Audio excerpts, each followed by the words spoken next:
Hey Tim, this is Keaton Everett with ABC, going over your pitching video from camp. We're going to go through and talk a little bit about your motion and mechanics, and break it down frame by frame and look at a few spots, at your balance, how you're starting, your foot strike, and through your release. Right off the bat, everything's looking pretty good for you. You got a pretty good sense of your delivery and mechanics.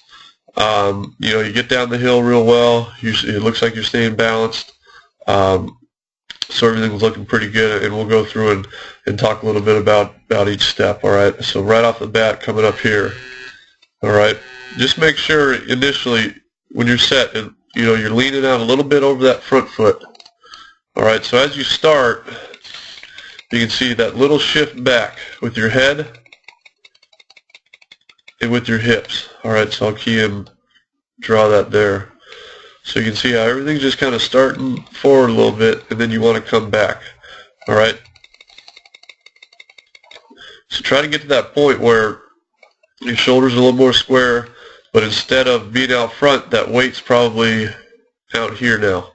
All right. So that head's back a little bit, and it's just a shift in your hips. All right. Just a shift in your body. You don't want to lean back, change your posture. You just want to get to that point where everything's back a little bit more.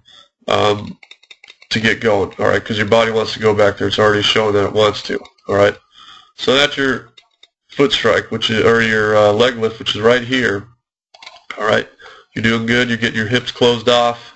Your glove's not moving a whole lot. Your eyes are still on the target, all right. So everything's going good. Now at this point, the timing of the mechanics is we want our hips to drive forward while staying closed, and then we want that ball to start coming out of our glove to break our hands, all right.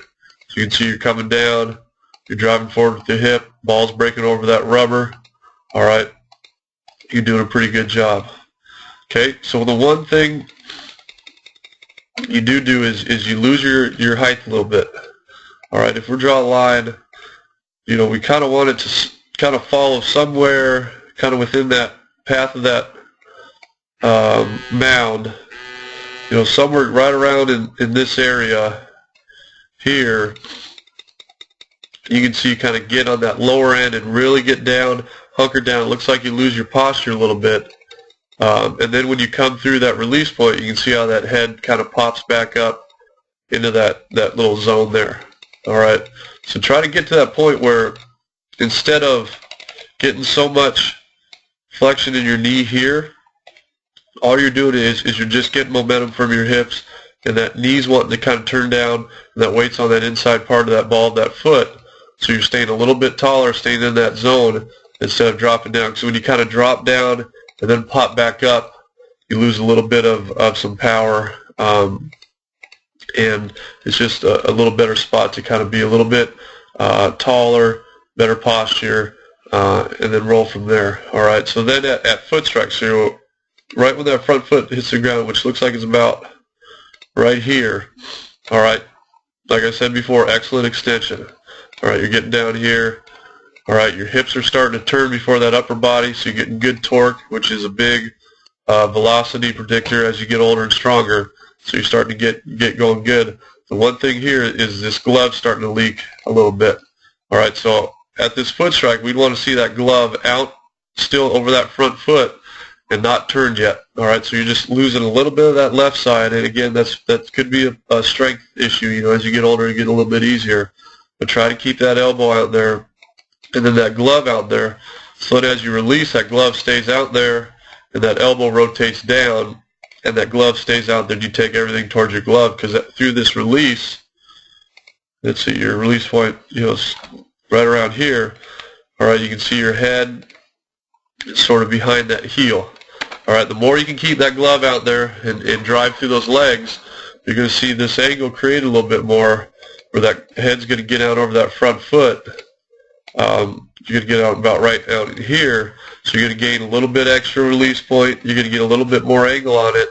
You're just going to get a lot more power. All right, so then as you get older and get that strength going, you're going to get in that better position to really maximize everything. But again, overall really good, especially that lower half. That lower half is sort of that hard to teach, sort of either you got it or you don't sort of feel for it.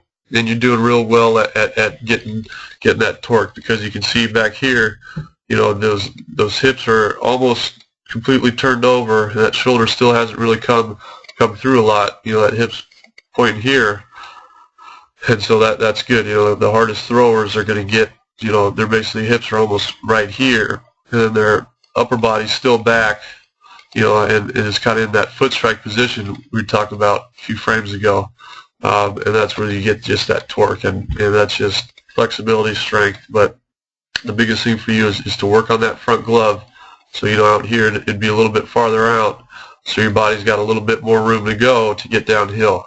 But I mean, other than that, it's just work on that initial setup, start back, so you're a little more efficient. But other than that, man, it's pretty solid and really, really good for your age. So good work.